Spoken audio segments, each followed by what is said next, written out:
Thank you for joining us and welcome to Impact 60. Our hope is that this message will equip, encourage, but also help you grow in your relationship with Jesus. So like and subscribe, and throughout the service, use the comments to engage with us.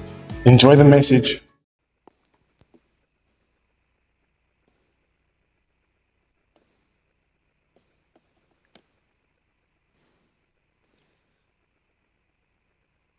So I was supposed to have a video that plays now while the offering is taken up, but nobody told me about that. You know, I don't usually preach at the evening service.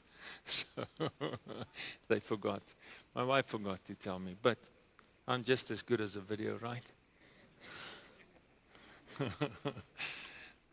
So, you know, sometimes we speak about things that really gets to our hearts. If you listen to the messages, you will find that sometimes you might feel almost guilty because of the questions that I'm asking and the things that I'm saying. And I just want to remind you of one scripture tonight that's in Romans 8, verse 1. So that now there is no condemnation for those who belong to Jesus Christ. And because you belong to Him, the power of the life-giving Spirit has freed you from the power of sin that leads to death. If you can just receive that tonight. This morning we said we were transferred from the old kingdom. We were controlled by the devil and his ways. And we were transferred and brought over to a new kingdom, the kingdom of light, where the Spirit of God now lives in us and leads us and empowers us not to live a life of sin, but to live a life of righteousness. Isn't that amazing? And so I just want to move this so I don't step on those two covers there. I don't want any distractions. It's interesting how we come to church and sometimes there are distractions, right? We are children of God, and we have been called to walk in victory, to rule over these distractions. And this afternoon, I have a whole lot of distractions coming through on my phone, and I'm thinking, wow, this must be a good message. So I'm not looking at things the same as people in the world. I don't have the same perspective as somebody who lives in the world. I have a new perspective because I have been raised up with Christ, and I am now seated in heavenly places with Him. So now my perspective on things changes.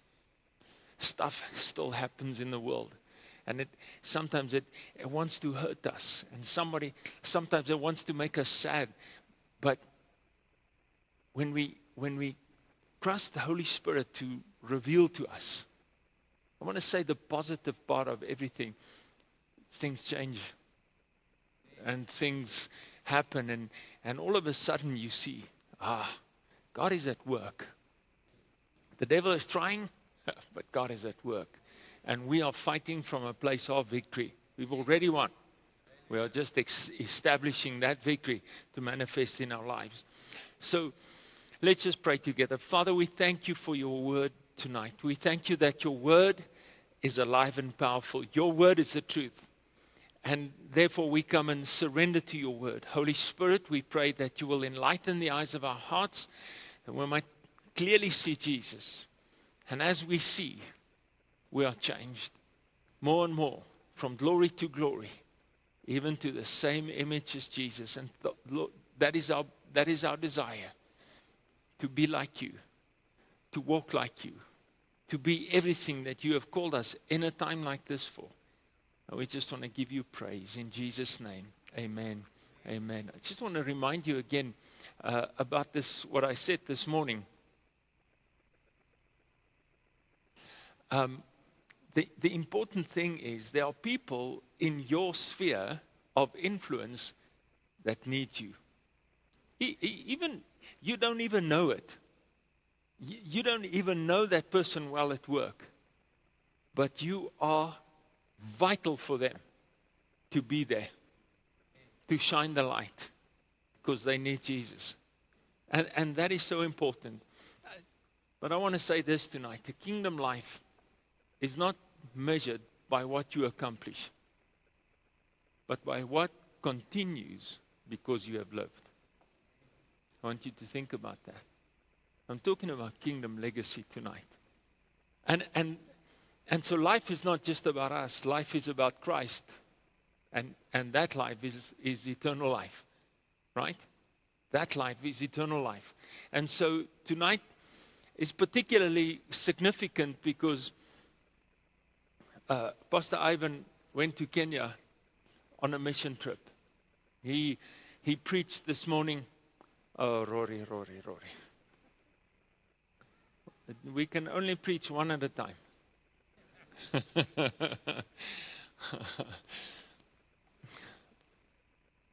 He preached this morning in a church. I saw some pictures. I haven't had the feedback, but I could see in the pictures, I know my son. I could see that the Holy Spirit was moving through. There was power flowing in that service. And I'm excited about that. But as he was going, I realized something, I don't just want to send a son to the nations. I want to leave sons and daughters who can carry what God has put in me further than I could ever do. That is my purpose in life. And that is why I preached like I did, like I said this morning. I don't know if I'm coming across very clearly, but God has placed something in me for this season to really equip the saints for their work of ministry. God has called each and every one of us to ministry. And that ministry is not a temporary ministry. It is not something that is just significant for now. It is something that continues after I'm not even here. And so I want to share what the Lord has placed in my heart in the 1990s. When I had this vision, I saw that the building, and that has manifested, the building of 2,000 that can seat 2,000 people.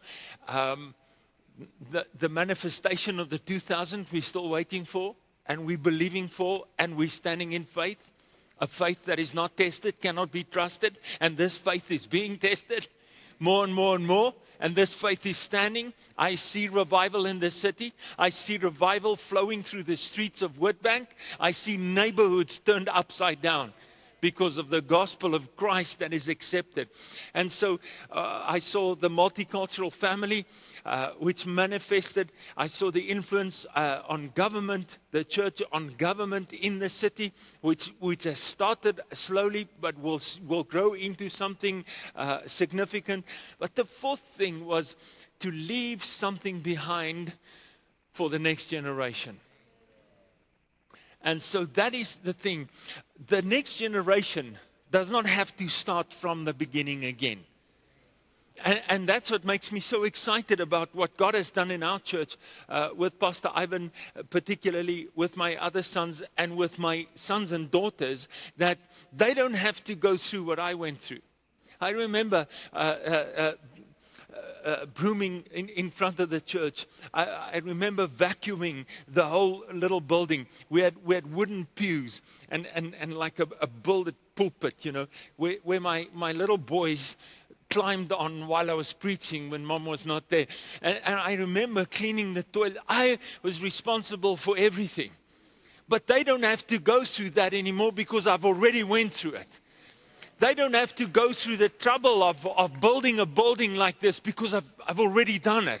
And so that limit is taken off. And so they can just walk in what God has placed in me. They can just take further. It's like a relay, I'm just handing over the baton and the race can continue. The race does not have to start again. It's not Monopoly, go back to beginning. Amen.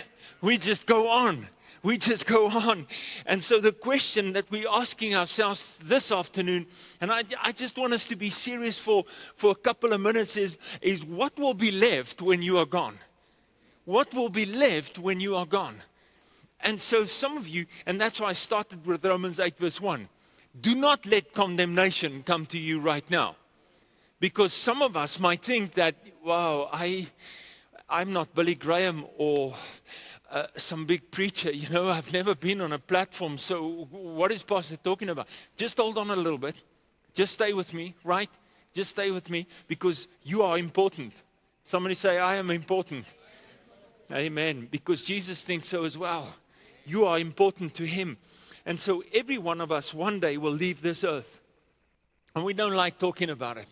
When I talk to my sons about it, I sometimes just bring it up in conversation. I said, at my funeral, they want to. We're not talking about that. Okay? You're only 61 now. We're not talking about that stuff. So I said, you can make money, man. Take out a policy now in my life and yeah. We don't like talking about it, but it's true.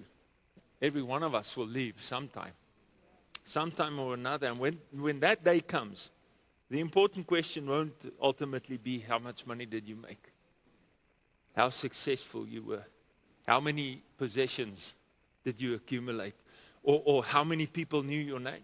The question will be, what did my life leave behind? Who is stronger because I lived? Who didn't give up because I encouraged them?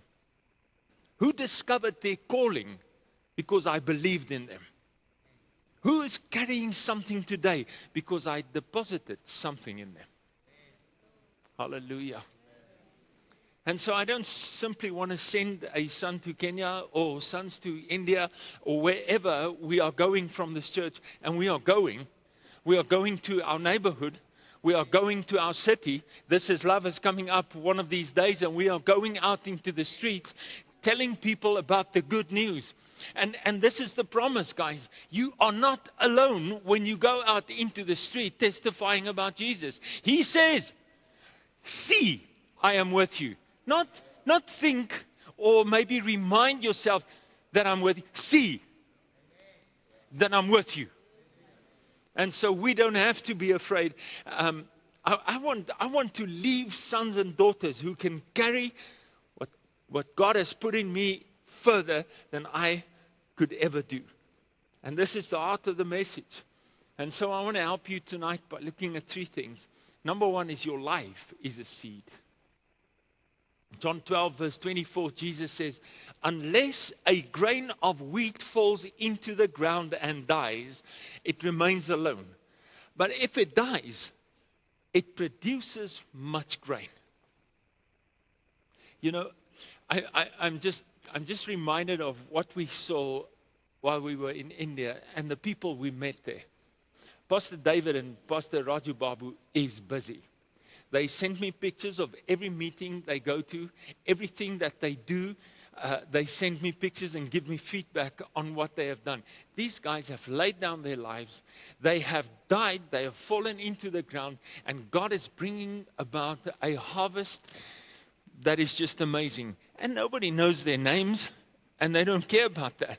What they care about is that Jesus is being preached to everyone. And so Jesus gives us this picture of the seed. A seed contains much potential. The other day I was looking at a seed. Wow, while we were in India, we ate a fruit called jackfruit. It's a funny thing. It's a big thing, and then little things come out, and the seed is inside of each of them. So each jackfruit has about 24 seeds inside of it. And in that seed is the potential to bring forth a tree that brings forth jackfruits with each of 24 seeds inside of them.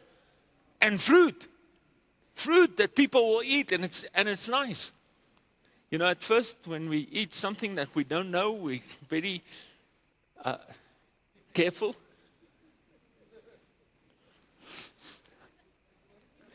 But it was so good. It was really good. We even had that other one, the dragon fruit, but that is almost tasteless. It's good, but it's just something to eat. But at some point, that seed has to be released. It has to be planted. And when it goes into the ground, something happens. Something happens. One seed becomes many seeds. And let me tell you, God has put something in you.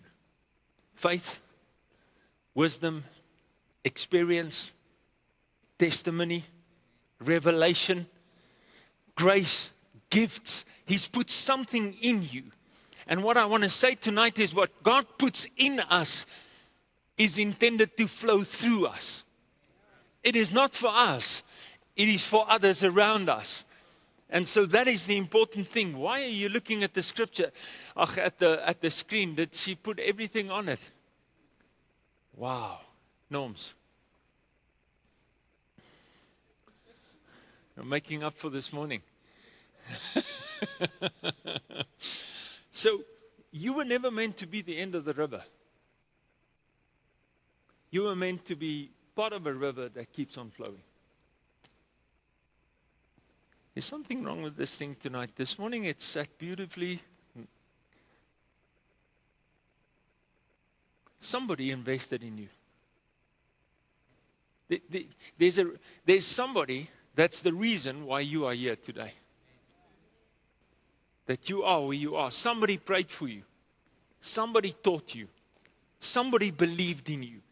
You are standing today partly because somebody else planted something. You are somebody else's harvest. I remember, when I met this little guy in 1988. It was amazing. We had this amazing relationship, and he was just sharing the gospel with me, investing in me what God has taught him up to that point. And at that moment, because of what he did, I received the Lord Jesus Christ and became what I am today. After years of ministry, I have much experience, many testimonies, and even written a book. And even thinking about another one, let me not say it. I thought somebody would say, yeah, go for it or something, but it's okay. But they haven't read the first one yet. That's the thing. And so, because of what he invested in me, the words that he spoke into me, a harvest was being brought forth through my life. Many people came to know the Lord Jesus Christ. Many people got equipped to do their work of ministry. And it's not because I am this great. It's because somebody believed in me. And I went back to testify to a guy that really irritated me with his preaching and stuff at university. I went back and I told him, hey, I received the Lord. He says, I know, I prayed for it for 4 years now. Somebody prayed, so the question is, who will stand on the seeds that you plant? Number 2 is kingdom success is reproduction. 2 Timothy 2 verse 2 says, and the things that you've heard from me among many witnesses, commit these to faithful men who will be able to teach others also. We're talking about 4 generations of gospel preachers. Paul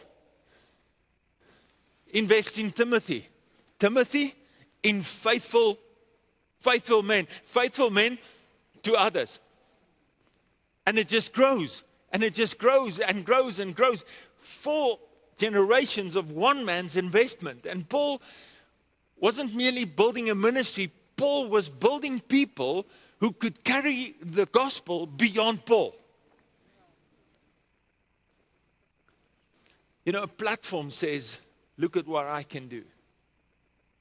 But legacy says, let me help you become everything God has called you to be.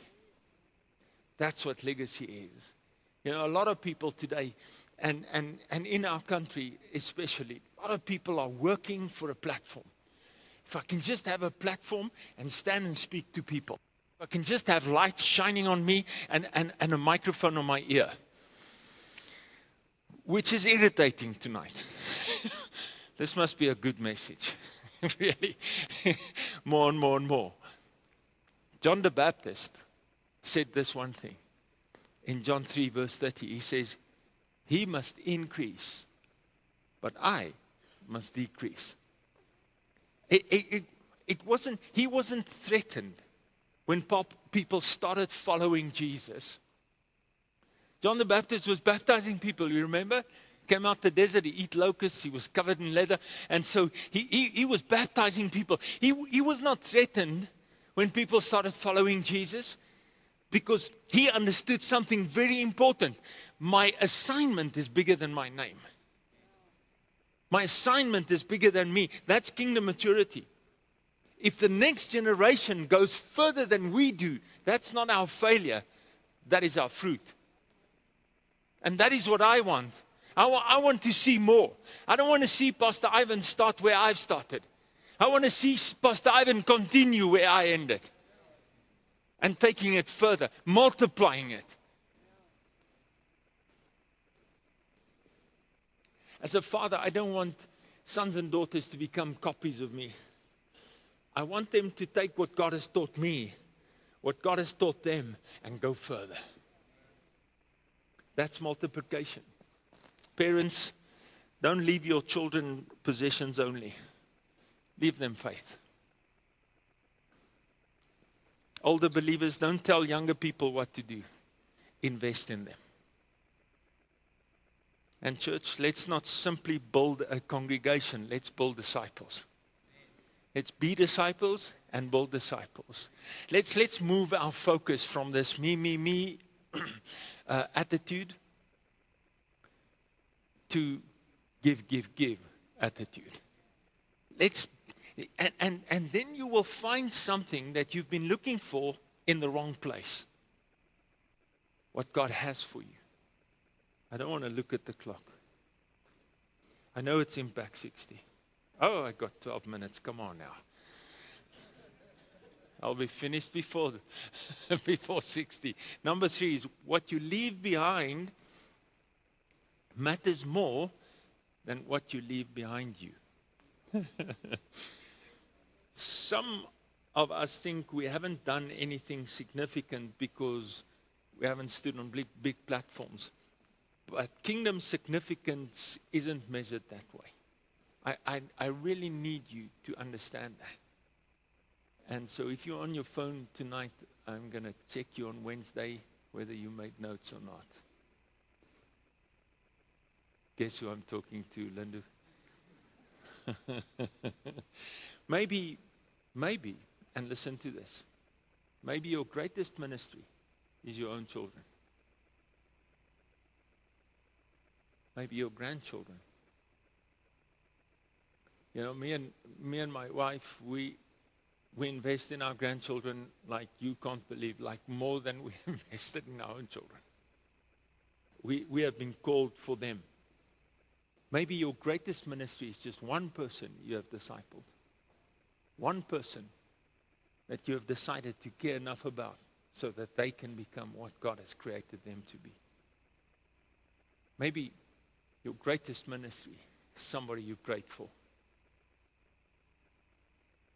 Our journey to India was more significant than what you can think. They do not like people come there as missionaries.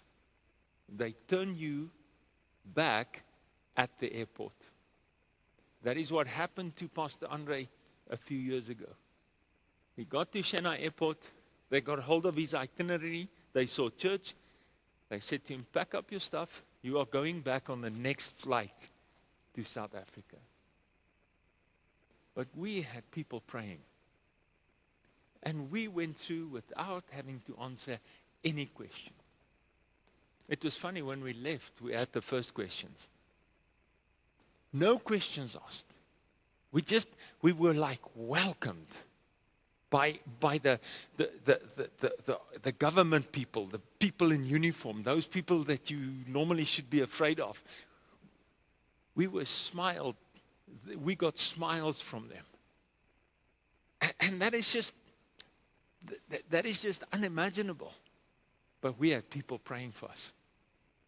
And maybe you weren't there to see it, but I'm here to tell you that your prayer mattered. Maybe your biggest ministry is what you prayed for. Maybe it's someone you encouraged. They say, hey man, I believe in you. I believe in you to kick the habit of drugs. Now I'm going to stand with you.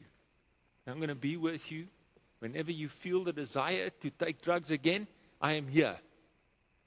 I'm waiting on my phone for that call to walk you through this difficult temptation. Maybe someone you helped when they were struggling. You know, sometimes you give a few bucks to somebody who watches your car. That might have been a change, a transformation that you've made because you have responded to what the Holy Spirit said in your heart. I want you to give this to this guy. We have relationships with parking attendants. We just don't let anybody get past us. We believe in them. We love them because we know our Father loves them.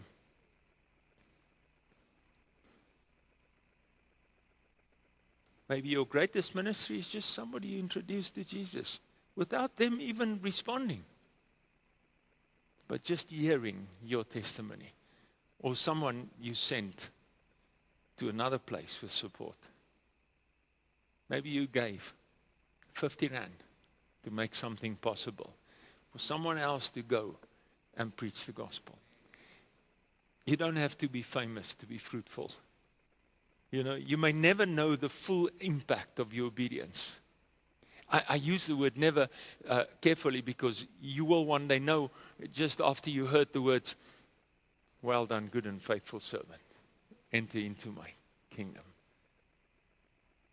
That's when you will hear your obedience. There was a song by Ray Boltz a couple of years ago, Thank You. And the song is about this guy who gets to heaven and all the people who come up to him and they say thank you. People he didn't even know that was influenced by his life, that got to know Jesus through his life, and they're in heaven. And so thank you. You prayed, someone else changed. You gave, somebody else went. You encouraged, somebody else didn't quit. You taught the child scripture. That child grew up and taught their children. Your obedience can become someone else's breakthrough. Psalm 78, verse 5 to 7. For he established a testimony in Jacob and appointed a law in Israel, which he commanded our fathers that they should make them known to their children, that the generation to come might know them, the children who would be born, that they may arise and declare them to their children, that they may set their hope in God and not forget the works of God, but keep his commandments. God wants us to, this generation, to tell the next generation, to tell the next generation. We are not the final chapter. We are a part of a story that began before we were and will continue after we were. Amen? We are just part of the bigger story. And that is where the secret lies of an abundant life, of a happy life, of a satisfied life, is to be in that flow, in part of that story. The bigger story. The question, so let me ask you again, what will be left when you are gone? Will your children say, because of Jesus, because of my parents, I know Jesus? Will somebody say, because of that person, I didn't give up? There's so many testimonies of people coming to church, ready to commit suicide. They sit in church and somebody just greeted them with love. And the first time in their life, they realized that they mean something. And they don't do it. Will someone say, because they believed in me, I discovered my calling? Will somebody say, because they sent me, I went? Legacy isn't something that you decide at the end of your life. And it's important to provide for your family financially and have all those things in place. And Stephen was here this morning. He would have told you more about life insurance and all those kinds of things. And that is important. But that's not legacy. Legacy is being built today. Every prayer, every conversation, every sacrifice, every obedience, every person you discipline, every child you raise, every act of obedience, you are leaving something behind. And the question is, what are you leaving? As a father, I'm incredibly proud of my sons, and especially Pastor Ivan at this moment. But my prayer for him is not simply, Lord, keep him safe. My prayer is, Lord, use him mightily. Stretch out your hand so that signs and wonders and miracles will flow through his ministry. My prayer is, use his voice, use his hands, use his testimony, use his life. Let him leave something behind. Because kingdom ministry isn't simply about where you go. It's about something you leave behind when you go. And you know, this week I commissioned my son to go. But tonight, I want to commission every one of us to go. You may never go to Kenya, or you may never go to India, but you are sent. Each one of us are sent. You may never stand behind a pulpit, but you are sent. You may never preach to thousands, but there's somebody in your world who needs what God has put inside of you. There's somebody that will not listen to me, but they will listen to you. And therefore, I say this tonight. Don't die with your seed still inside of you. Be planted. Give it. Teach it. Pray it. Live it. Release it. Amen. Come on, let's stand together. Let's make this declaration. Say this with me. My life belongs to Jesus. What God has put in me is not only for me. I will receive. I will grow. I will release. I will disciple. I will invest in the next generation. I will not live only for what I can accomplish. I will live for what I can reproduce. I will not die with the seed still inside of me. I will leave something behind. My faith will continue. My obedience will continue. The kingdom will continue. In Jesus' name, amen. Amen. Don't just live a life people will remember. Live a life that people can continue. Amen. So, Father, we thank you for your word. We thank you for encouragement tonight. We thank you for the truth that we are sent. As you were sent, we are sent. And you never leave us alone. Father, we thank you for the legacy that we can leave behind. Thank you for every life that is influenced and impacted by each one of your children in this place, those watching and those that are not even here. We thank you, Father, that you are working in us and working through us. We just want to give you praise tonight, surrender ourselves and declare that we love you so much because you first loved us. Father, we thank you for a week ahead of us that is a good week, a great week, a glorious week.